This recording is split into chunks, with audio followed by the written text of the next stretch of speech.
The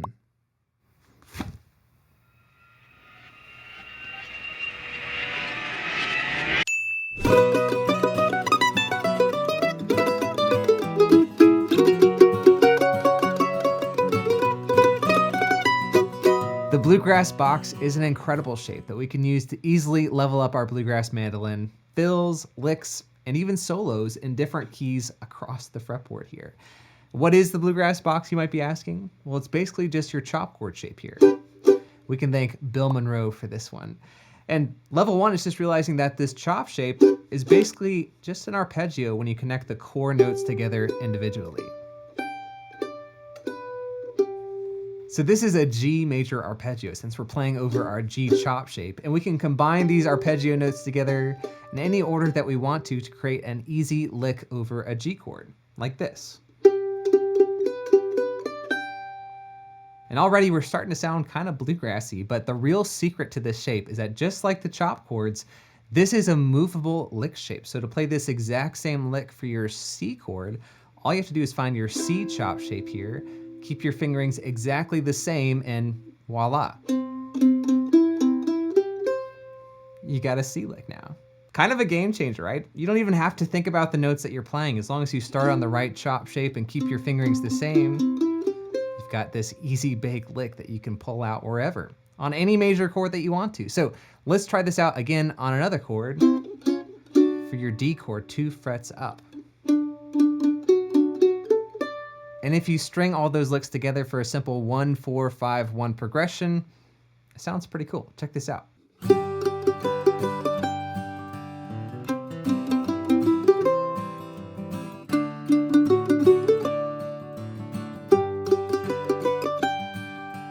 Not too bad, right? And by the way, if you want to grab the tab and recordings for all of these different levels, you can find them over on my Patreon page down at the link below. But already we have this great lick that we could use to finish a solo or to fill those gaps when a vocalist is taking a breath on those bluegrass standards. But it does sound a little sparse on its own to be considered a bluegrass mandolin solo. So let's build on this lick. After we go up, let's go down.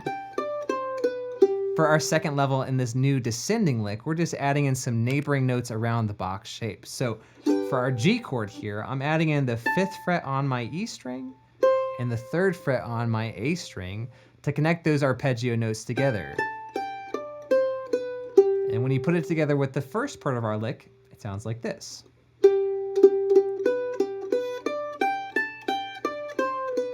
And of course, you can play this new up and down lick over your C chord.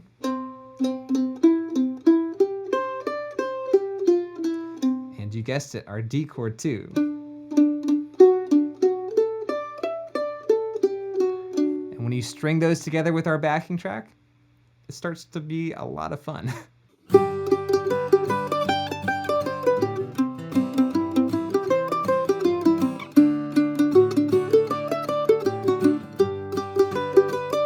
Much better, but it still doesn't sound quite like bluegrass without those blue notes. So we're gonna change this lick a little bit by adding in our flat 3rd and flat 7th for each corresponding chord. So again, for our G chord, that means playing the 1st fret on our A string and E strings to get a lick that sounds like this. Just keep your finger spacings the same to add those blue notes for your C chord. And then for your D chord. You ready?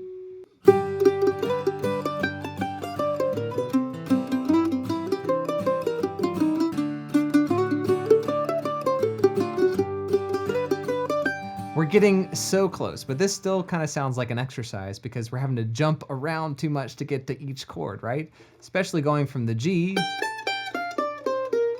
to this C when we have this weird interval happening. So for level 4 here, we're gonna smooth things out by connecting these boxes together a little bit more melodically. And after our G lick, it kind of sounds like we want to resolve to the high C that happens here on the 3rd fret of our A string. From here, maybe we could play a descending C lick like this. And then to smoothly transition to our D chord, how about about we just slide up with our ring finger to the 7th fret and play our same lick on the D chord. Altogether, it sounds like this, and just to keep things interesting, how about we kick things up in the tempo department just a smidge. Here we go.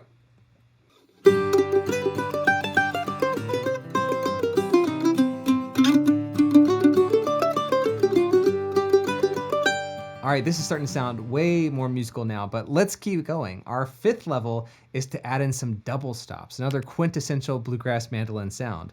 And here with the Bluegrass box, there are kind of some easy double stop shapes that are just baked into that box already. And we can add these into the licks that we already have. And to make this sound even more greasy, let's slide into each of those double stops as we play them.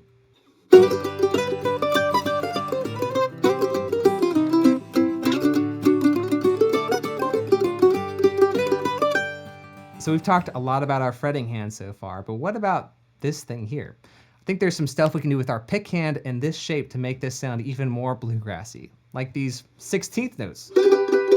Or what about some repeated downstrokes? It's starting to sound a lot more like this guy here now.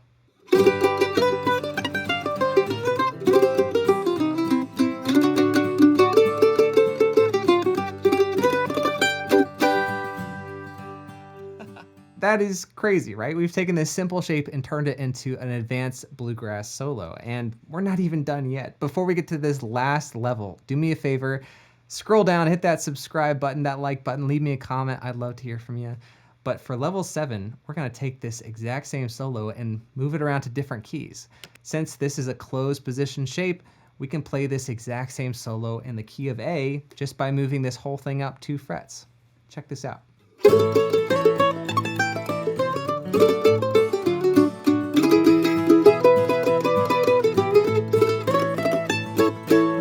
How about we go 2 frets higher to the high and lonesome key of B major, which is kind of tough to play on the mandolin, but really common in bluegrass as well.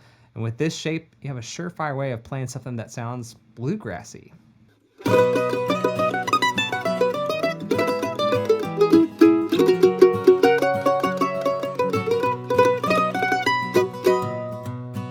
But really, this is just the beginning of the Bluegrass box. There's hundreds of licks that you can play with this shape, and I hope this video will encourage you to go out, explore, and try out things on your own.